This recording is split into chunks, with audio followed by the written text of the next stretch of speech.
Hello. Today's topic that I'm going to cover is biomolecules. So what are biomolecules? The macromolecules that are seen in the cell. Okay? The macromolecules that are seen in the cell are called as biomolecules are biological macromolecules. These biological macromolecules are often polymers. You understand what are polymers, right? The polymers are those, there is a repetition of the monomers, right? They bond together and they form a huge long polymers, okay? So the biological macromolecules are those macromolecules found in the cell. Usually these biomolecules are of carbohydrates, proteins, fats, and nucleic acids, okay? Coming on to these macromolecules, what actually drives them to be an intact macromolecule is going to be some bonds, okay? The whole concept behind these formation of macromolecules is going to be the electron sharing, okay? Electron sharing, forming the bonds. So these macromolecules are going to actually involve in covalent bondings, hydrogen bondings, and ionic bonds. Most importantly, these macromolecules are involving in the covalent bonds. Majorly, they are involving in the covalent bonds.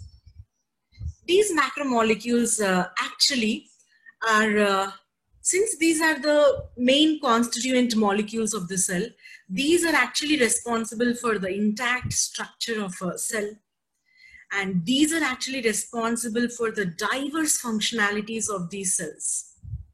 Okay, you need to understand that the basic unit of the life is cell. So with the aggregation of these cells, we could see that a whole huge organism has formed. So life comes from cells, and the cell characterization and their functionalities are coming from the macromolecules. So you need to understand the concept of the biomolecules in order to understand the concept of life. Okay? I think you're understanding it.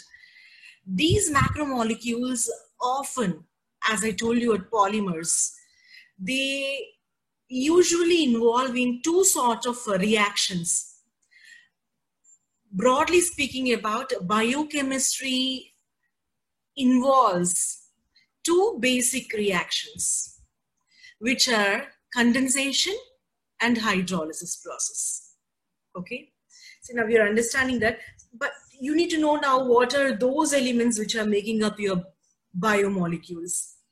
There are a lot of number of elements from the periodic table which actually involve in making these biomolecules, but there are majorly 6 of these elements. They are carbon, hydrogen, oxygen, sulfur, phosphorus, and nitrogen. These are majorly involving in making up your macromolecules. As I told you that the macromolecule is formed by electron sharing, by a covalent bond. We all are familiar that covalent bonds are of like polar and non-polar.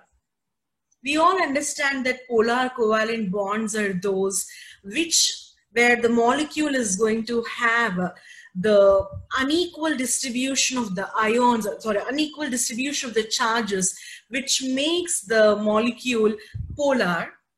And the non-polars are those where there is an equal distribution of the charges. So you can't have those poles like plus and minus charges over that particular molecule. So as I'm speaking about that, these molecules are forming the polymers just because of the bond formation. Okay, not only bond formation, but sometimes these macromolecules, in order to allow the substitutions or to allow substitution group into it and to change its whole lot structure into a new way and to characterize with a new property, they sometimes break their bonds and they join together with another molecule and they form a huge new molecule. Okay, I'll explain you regarding this when I'll be talking about the phospholipids.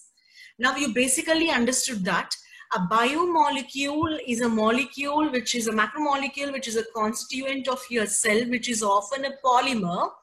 And the polymer formation involves in two reactions, that is condensation and hydrolysis. And mostly the bonds involved in making these macromolecules are the covalent bonds, ionic bonds, and hydrogen bonds. Okay, and we even spoke about the polar and the non-polar covalent bonds. Now I need to specify the importance of these polar and non-polar covalent bonds in formation of these macromolecules, and how are these bonds responsible in making up those cells and giving them a diverse functionality. First, speaking about the polar covalent bonds, these bonds are going to actually help in giving an intact structure to the cell, like the plasma membrane. So the plasma membrane formation.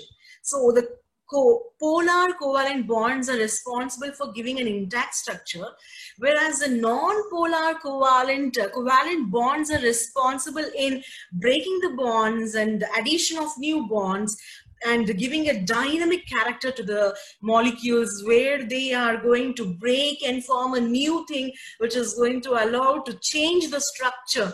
So by the change of the structure, there is a whole lot of new chemical properties being added up to this particular macromolecule. I think now you have understood that the macromolecules are the constituent macromolecules of the cell. So we call them as biomolecules. They are the polymers involving in two set of reactions like condensation process and hydrolysis process, and they are involved in forming the covalent bonds. They do even involved in the formation of hydrogen bonds. They even show the ionic bonds. Okay, these we have seen, and we could even see that the covalent bonds are helping in making an intact structure, while the non-polar covalent bonds are going to help in giving a dynamic characterization to the cell, where they are going to show addition of new groups to that particular existing macromolecule, leading to the change in the structure, and the functionality and properties are going to be changed. Okay, so before I run into that, I will show you the condensation hydrolysis processes. Let me share my screen with you all. Okay, I'll be showing you the condensation as well as hydrolysis processes. So here you can see that is a dehydration synthesis, which means like a release of the water molecule. So this process is a condensation process. You can see that a monomer is reacting with another monomer. Both the monomers are with a hydroxyl group. They react with each other, and this particular hydroxyl and this hydrogen from the other hydroxyl will be removed off as a water molecule, and these two monomers are going to join together with an ether bond, that is a covalent bond over here, and there is a formation of what you call as a polymer, usually like a disaccharides, okay, having two single units of monomers. So for the formation of this is like a macromolecule, right? So the simple molecules, that is monomers, are coming together, losing a water molecule and forming a covalent bond and forming at last finally a polymer. Okay, as I told you, the biomolecules are the polymers. Now coming on to another process, which is hydrolysis process, where you can see that a polymer like a disaccharide is going to be added with the water, and this water is going to donate back again 2 hydrogens and 1 oxygen, resulting in formation of hydroxyl groups and the separation of the monomers respectively. Did you understand it? So the biomolecule formations are going to involve in 2 set of reactions. One is condensation, which involves in the formation of a new bond as well as the polymers. But here polymers are being broken into a respective monomers by a hydrolysis process. So these are the set of reactions that usually happen in what we call is these processes. Now coming on to, I'll be showing you another one, which is going to be the macromolecules. Let us see what are the types of macromolecules which are present. So the first macromolecule that we are going to see is going to be the protein. So protein is built up by the units of amino acids. Okay, so that protein is going to be like one of the what you call is a biomolecule, which is going to be 55% of the proteins are involved in making the dry mass of a cell. So you can understand that how important is it in like making up a dry mass of a cell. Now coming on to another one we have is nucleic acids, especially the DNA, which is organized into chromosomes, is another type of a biomolecule. Next we have is monosaccharides, that is we are talking about the carbohydrates. So carbohydrates are of 25% of the carbohydrates are making the dry mass of a cell. And next we have is fats, that is lipids. Lipids are of like only 5% of the cell dry mass. So I think you're understanding that these are the 4 categories of biomolecules that are usually found in our cells. Okay, so these are the proteins, the nucleic acids, the sugars, that is carbohydrates, and lipids. These all are going to make our biomolecules. Today, we'll be speaking mostly about our lipids, okay, which are only the 5% of the dry mass of the cell. First, I'll be talking about these sugar, there is lipids, which is triglyceride, okay. So we need to understand what is triglyceride actually. It's nothing but it comprises of a glycerol backbone with 3 fatty acid chains. So this is a glycerol and this is a glycerol backbone with the 3 fatty acid chains. Okay, let me come with a very clear-cut picture. I have another where I can show you that triglyceride molecule structure. So this is going to be the glycerol backbone to which the 3 of the fatty acid chains are being attached. You need to remember I spoke about condensation where the what you call is there is removal of water molecule. You can understand here by looking at this. This is a glycerol with 3 carbon atoms and 3 hydroxyl groups, and these are the 3 fatty acid chains so that we have. They are coming together with their hydroxyl groups where this water molecule is being removed, which is a dehydration process, and that involves in attachment of these 3 of the fatty acid chains to the glycerol backbone and releasing the 3 water molecules. It is forming a new structure which is being called as a triglyceride. I think you have understood how condensation is helping in forming up a new molecule, a new polymer, okay? So condensation involves in the release of water. So we call this as what we call is the dehydration process, what we are going to call, okay? This is about the triglyceride that you need to understand, okay? Now coming on to why there is a need for us to learn about these lipids. Before I introduce with the types of lipids like triglycerides and phospholipids and steroids, today we'll be learning about or talking about these 3 categories of lipids today. So I have shown you the structure, how the condensation reaction helps in making the glycerol get reacted with the 3 fatty acid chains and how they form up a structure or a molecule called as a triglyceride. Now coming on to the biphospholipids, that is phospholipids.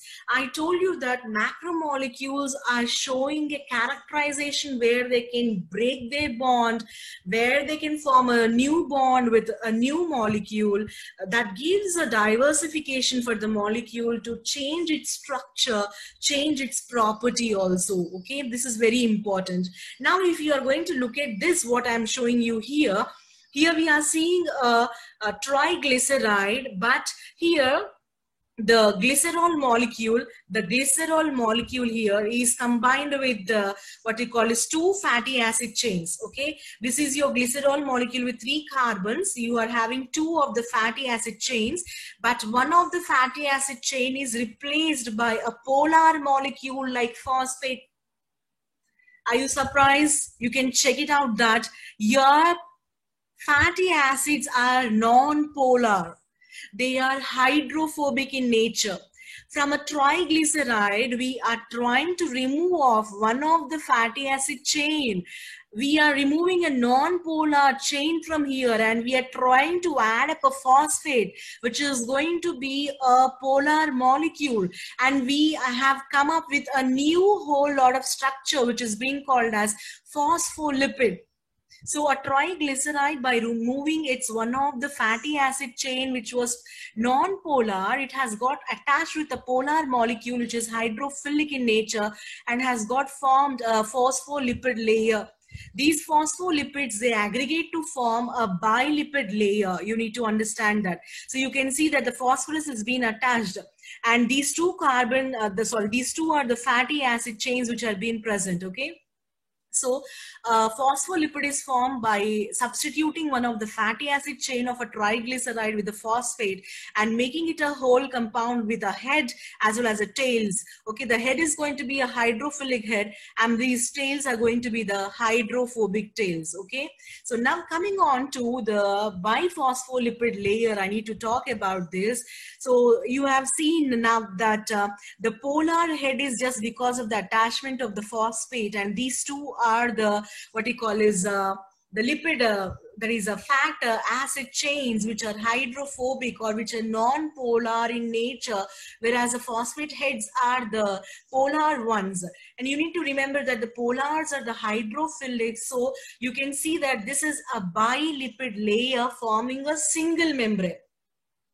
The bilipid layer is forming a single membrane where you can see this is your plasma membrane. This is the one which is going to form the membranes over your cell organelles. Okay, and remember that mitochondria and nucleus are going to have these double membranes, but still remember that though this particular one is going to be a lipid bilayer, it's only a single membrane that you're going to see in the plasma membrane and the membranes of the organelles. I think you're understanding it. So we have modified our triglyceride molecule by just attaching a polar phosphate molecule to it, and we made it as a phospholipid where the phospholipids have aggregated to form this bilipid layer. And you can see that if you look at the plasma membrane, this is the structure that you can see that these are the phosphate heads, and these are the what you call is the lipid layer, bilipid layer with the phosphate head. So this is going to be the plasma membrane togetherly.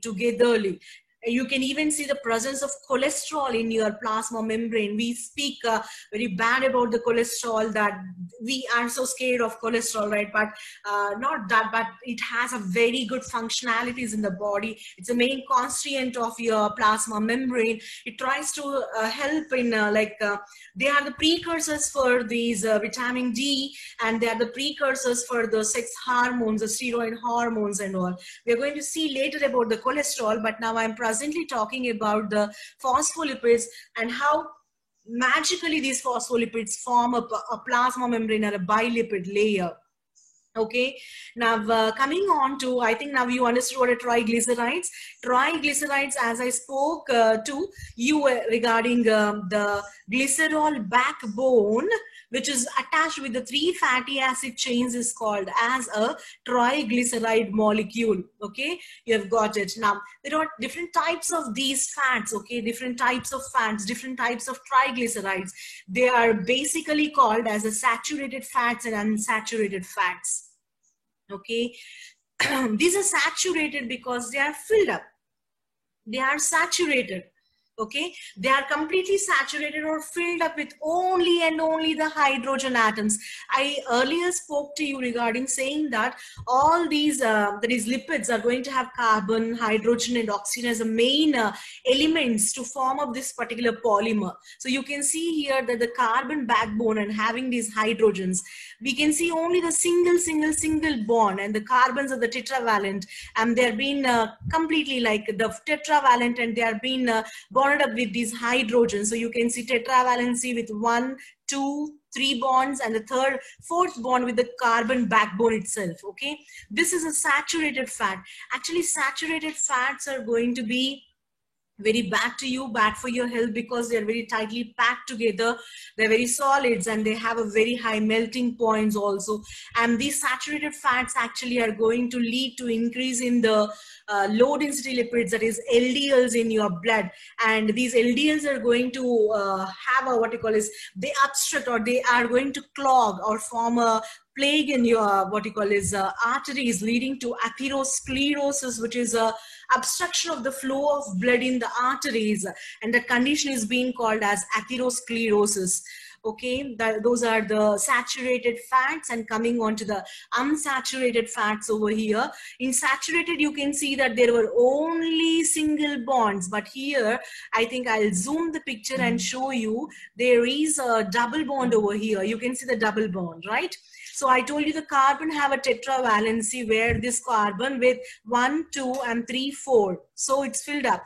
Okay, there is no single bond possibility. There is a double bond over here, and these are the unsaturated fats. Speaking about the unsaturated fats, they are very good for you, but sometimes there are types of these unsaturated fats which are not good for our health. Okay, saturated fats are the bad fats, unsaturated fats are good for you, but there is a category of this trans, or that is a category of unsaturated fats which are not good for us, and these are loosely packed. You can see that there is a bent structure here, this bent structure, okay, because of the presence of these hydrogens towards one single side, and there is a bent structure. They are loosely packed, they have a low melting points, they do not cause any plague or any obstruction in the arteries at all. These are good for you, the unsaturated fats. Okay, so we have seen that the triglycerides are of saturated and unsaturated, where the saturated are filled up with the hydrogen atoms. They only possess a single bond. They're tightly packed, they're solids, and they have a very high melting points. They block the arteries, leading to the cardiac issues. And coming on to unsaturated fats, they possess the double bond, they have a bent structure, and they are going to be good for you. But there are some different, like we have a form of like these unsaturated fats which are actually not good for us. We'll check out, they are the cis as well as the trans fats. Okay, let me zoom this picture to show you what are these cis and trans. Okay, this is a cis, this is an unsaturated fat molecule because it has a double bond. Okay, whereas the next one is, this is also a unsaturated fat having a double bond. The only difference between these two of the images or the fat molecules is, here the two hydrogens are towards one single side. There is a bend in this particular molecule. As I told you, they are usually like an unsaturated fats. They are loosely packed, so they are not harmful to you. Whereas coming on to the trans fats, the hydrogen has flipped to another direction, and this is like a saturated fat because they are tightly packed. The trans fats are tightly packed, and they are equivalent to that of the saturated fats. The increase in the trans fats in your diet is going to actually increase the levels of LDL once again. So you need to remember that saturated fats, trans fats are the unsaturated fats. Okay, so the saturated fats, the unsaturated trans fats are going to ultimately increase the levels of the LDL. You need to understand what is LDL. I'll be explaining about the LDL when I speak about the cholesterol. Okay, now I'm talking about these. You need to understand that the levels of saturated fatty acids, increased levels of these trans fat, unsaturated fatty acids, both are going to lead to the clogging of the arteries, leading to the atherosclerosis condition, which is going to ultimately lead to the cardiac issues. Okay, the major issues that we are going to face. And coming on to, now we have seen about the triglycerides, we have spoke about the phospholipids. Now we spoke about the phospholipids and types of fatty acids. That is the triglycerides, they are the saturated, unsaturated fatty acids. When I speak about the unsaturated fatty acids, which are friendly fats for you, they can be converted into saturated fats. How are they done is by a process which is being called as hydrogenation process. Hydrogenation. So you can see this is the unsaturated fat with a double bond, but by pumping up the hydrogen, the process called as hydrogenation, the double bond is being converted into a single bond, and there is addition of a new hydrogen. addition of a new hydrogen, thereby eliminating the double bond and introducing a single bond over here. This has got converted, means the above structure has got converted into a saturated fat. So I think you have understood that the unsaturated fats are hydrogenated and they are converted into saturated fats. As we know, friends, that saturated fats are the bad fats. They are tightly packed. They are going to have a very high melting points. Okay, they have very high melting points. Coming on to the essential fats, now I need to speak about these. The essential fats are those fats which are not synthesized in your body, but they need to be pumped through your diet, through diet only. So they are not being produced inside your body. They have to be taken through your diet. Example is going to be linoleic acid as well as linolenic acid. The linoleic acid and the linolenic acids that we are going to have. Usually these are going to be the omega-3 and omega-6 fatty acids. Linoleic acid is commonly called as omega-6 fatty acid because so we can see the double bond in the sixth carbon atom, and we can see the linolenic acid where you can see that these are being called as omega-3 fatty acids. These are majorly very, very important for the functioning of your brain, for the functioning of your heart, for the functioning of your immune system, and to avoid inflammation. You need to remember, when I'll be talking about the cholesterol, I'll be talking about vitamin D, and that vitamin D deficiency in the body will be leading to the inflammation. To reduce the inflammation, we need the consumption of the essential fatty acids. They are none other than the linoleic and linolenic, which are the omega-3 and omega-6 fatty acids. They are very important, my friends. As I told you, they are good for your brain health, your heart health, as well as to reduce the inflammation in the body, which can even be seen during the arthritis or rheumatoid arthritis, which is an autoimmune disorder. So these are the essential fatty acids. I think now we are understanding how lipids are very, very, very important for us. They are not only the constituents of the cells, but they performing different functions, being precursors of vitamins, precursors of hormones in the body, maintaining homeostatic conditions. These are very, very important. Not only that, but they are insulating your neuron cell as myelin sheath. For the aquatic mammals and the birds, they are trying to give warmthness. The animals which are undergoing hibernation process are also keeping their body warm by having the fat under their skin, storing that fat inside the adipocytes. Let me show you an adipocyte. You will get a clear-cut idea. These are the cells that we are going to see, which are going to actually store this is a fat blob that we are going to have here inside the cell. This is a fat reservoir. These are the special cells that are found in a body which are going to store the fat, okay? And these are the ones which are going to actually, the fat is going to be the one which is not only insulating for your neuron cells, but also to keep your body warm. Not only that, but also the cells inside your body are going to communicate very continuously with each other. How is this possible? Is nothing but they release some signaling molecules. Your cells are releasing signaling molecules to talk to the adjacent cell in the tissues. So that is possible only because of these lipids. So I think you're understanding how important is it for us to have these 5% of lipids in our dry mass. They are making your triglycerides. They are making your what you call is the saturated and unsaturated fats, and they're making up your essential fats which are important for you. You have seen cholesterol playing a major role at being a composition of your plasma membrane. Okay, we have come to see, known about these triglycerides, the phospholipids, and now we'll be talking about the steroids. Okay, steroids. So coming on to the steroids, all the other triglycerides that I have shown you and the unsaturated, that is biphospholipids or phospholipids I have shown you, they were not having a ring structure. The only lipid which is going to have the only lipid which is going to contain a ring structure is going to be the steroids. First, let me show you the,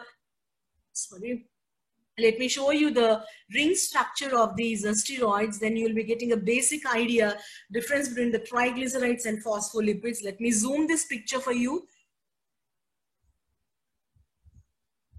So you can see that these are the ring structures that we are going to have, the ring structures. you can see that the cortisol, which is a stress hormone released by your adrenal glands, is one of steroid hormones. Okay, and we can even see that this is an analog. Dexamethasone is an analog of this cortisol. Next we have is a sex hormones, the androgen, the male sex hormone, which is also having a ring structure, which is a steroid, which is a steroid hormone. Okay. Next we have is a estradiol. Estradiol is a female sex hormone, which we usually call as a estrogen. So these all are the steroid hormones. Now you need to understand that steroids are those lipids which have ring structure, and these steroids are making important hormones, or they are the important manufacturing the important hormones of your body. Okay. Coming on to the steroid, the one of the kind of steroid is going to be cholesterol. So I was speaking about the cholesterol, talking about it. I was telling you that cholesterol is not every time bad for you. Cholesterol is actually important because it is a precursor for your vitamin D formation inside the body. And this is going to be the cholesterol that is a steroid precursor for many of the fat soluble vitamins like vitamin A, D, E, K. Okay, these are very, very important for you. And coming on to cholesterol cannot move in the circulatory system. It has to be binding with the what you call is a lipoproteins, and there are two sorts of lipoproteins that we have, where the cholesterol binds with the high density lipids as well as cholesterol binds with the low density lipids. These low density lipids are being called as bad cholesterol because this pushes cholesterol into the blood, that is into the arteries, which is same as the saturated fats, which are going to actually, what they do is they are going to push your cholesterol into the arteries, where this cholesterol is going to build up and it forms a plaque, forming the condition called as atherosclerosis, which is going to block your arteries, which is going to block the free flow of blood, leading to the what you call is high blood pressure and the cardiac issues, which is not good. Later, coming on to cholesterol binds with the high density lipids, and these high density lipids, they do not push the cholesterol into the blood, rather they push it into what we call as they are being pushed into another, that is into the liver. Okay, and this liver is going to later what we call is it's going to be later metabolizes the cholesterol and is going to be thrown out of the body. So HDL is very important for us. LDL should not be increased because I told you consumption of the trans fats, consumption of excessive saturated fats are going to increase the LDL, which is going to lead to atherosclerosis, which is going to lead to cardiac issues and high blood pressure, hemorrhage, and different sort of like fatal effects are going to be seen because of the what you call is increase in the LDL. Okay, you need to understand that. And more coming on to, let me check what I have brought for you, is like coming on to the lipid functions. As I spoke earlier regarding all these, I think you have seen about, I spoke about, and I need to talk about the energy production. See, fat is not only insulating or precursor, or not only forming membranes, not only protecting the internal organs like your eyes and heart, which are being packed inside the fat. They're not only forming the hormones, they're not only the transporting the fat soluble vitamins, but also they are going to release energy, because you know that there is 9 kilocalories of energy released by utilizing the fat molecule in your cellular respiration process, which releases more energy. Okay, more energy for you. So I think you have understood about how important are the macromolecules, how important is it to understand about the macromolecules, and what are the categories like carbs and proteins, the lipids, as well as to that of your nucleic acids are the different sorts. We understood what are the set of reactions which are involved in the biochemistry and formation of macromolecules, and how they are polymers and how are they being formed. And we have seen about their functionalities, we have seen about their structures. Today in this lecture, I have covered up the triglycerides, I've covered up the phospholipids, and I spoke about the steroids, and especially I spoke about the what you call is cholesterol I spoke about. And coming on to steroids, you should even remember that for the better performances, athletes actually go for these steroids. I have got like a name of what you call is artificial steroids which are being used by the athletes, which are actually this particular category of steroid, which is artificial, is not detectable inside the blood. Actually, in spite of going with the test for these, there will be no chance of finding out the trace of any of these steroids, and it is none other than, it's being called as a tetrahydrogesterone. Tetrahydrogesterone is a artificial steroid which is used by the athletes for a better performance. Okay, these are very important. I think you are understanding how steroids are very, very important in your what you call is making up sex hormones, in making up the vitamin D, building up your immunity, overcoming the inflammation processes, and having a forming the membranes. And these are very, very, very important sort of things. So I think you have understood about the lipids. In the next coming videos, I'll be covering up the other biomolecules. Okay, and please put on your comments about anything that you need to understand, or you need to be like explained by my side. Okay, I hope I made it clear to you all, and I was